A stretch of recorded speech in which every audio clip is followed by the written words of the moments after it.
ছাদ বাগানে সবাইকে স্বাগতম। তো বন্ধুরা, এখানে যে সুন্দর পার্পেল কালারের গাছগুলো দেখতে পাচ্ছেন, এই গাছের নাম হচ্ছে ড্রেসিনা।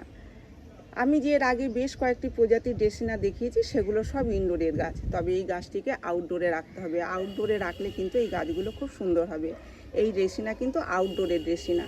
তো সেই কারণেই আমি এই গাছ নিয়ে আলাদা করে ভিডিও করছি।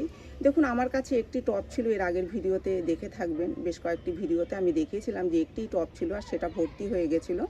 তো এই টব থেকে আমি আলাদা করেছি, করে এক একটা টবে 3-4টে করে এর বাল্ব বসিয়েছি।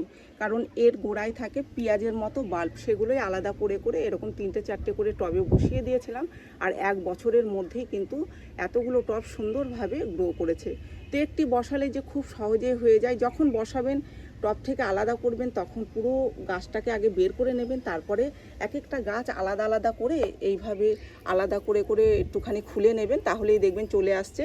তো একটিও যদি বসানো হয় তাহলেও কিন্তু খুব সুন্দর গ্রো করবে। এই দেখুন, এখানে আমি এই যে দেখাচ্ছি, এই যে একটা এই যে বসিয়েছিলাম, এই যে এই গাছটা বেশ কয়েকটা চারা এরকম বের হয়েছে। এরকম গুচ্ছ ধরে এই গাছগুলো হয়, দেখতেও যেমন সুন্দর তেমন কিন্তু এই গাছের যত্নও করতে হয় না। বেশ একবার বসিয়ে ছেড়ে দিলেই কিন্তু এ ধীরে ধীরে গ্রো করতেই থাকে।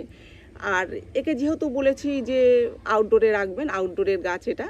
আর মাটি যখন তৈরি করবেন তখন বালি মিশিয়ে দেবেন, কারণ মাটির সাথে বালি মিশালে জল নিকাশের ব্যবস্থা ভালো হবে, গাছের গোড়ায় জল বাঁধবে না, আর গাছও নষ্ট হয়ে যাবে না। তা না হলে কিন্তু এর বাল্বগুলো পচে যেতে পারে।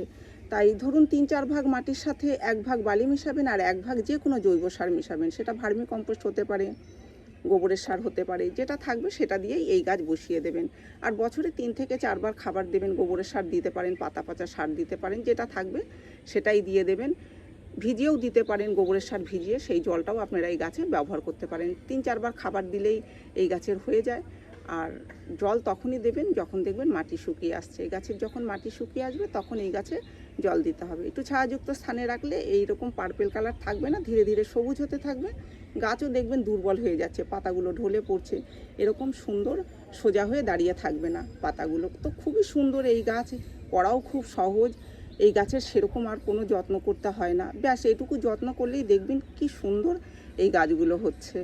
তো এই ছিল আজকের ভিডিওটি আমি এখানেই শেষ করছি। যদি ভিডিও ভালো লেগে থাকে তাহলে একটি লাইক করবেন, কমেন্ট করে জানাবেন, আর চ্যানেলটিকে সাবস্ক্রাইব করবেন। আপনারা গাছ লাগান, ভালো থাকুন, সুস্থ থাকুন।